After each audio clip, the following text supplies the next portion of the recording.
ভাই রে ভাই, মাঠে যখন করাচি কিংস তুলল বিজয়ের সেই ঝড়, রিশাদ হোসেনের রাওয়ালপিন্ডি শিবিরে তখন পরাজয়ের ডর।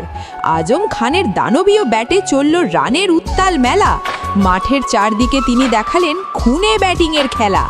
রাওয়ালপিন্ডির বোলারদের পিটিয়ে ছাতু করলেন আজম খান। করাচির জয়ের নেশায় গ্যালারিতে তখন শুধুই নতুন গান।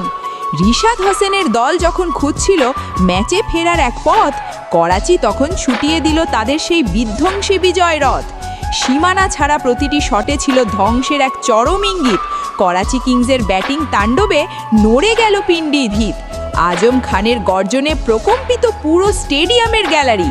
রাওয়ালপিন্ডির স্বপ্ন গুড়িয়ে করাচি দেখালো ব্যাটিংয়ের বাহারি। অদম্য সাহসের সব হিসেব উল্টে দিয়ে জয় ছিনিয়ে নিল করাচি। রাজকীয় এই জয় শিরোপার স্বপ্ন এখন তাদের খুব কাছাকাছি।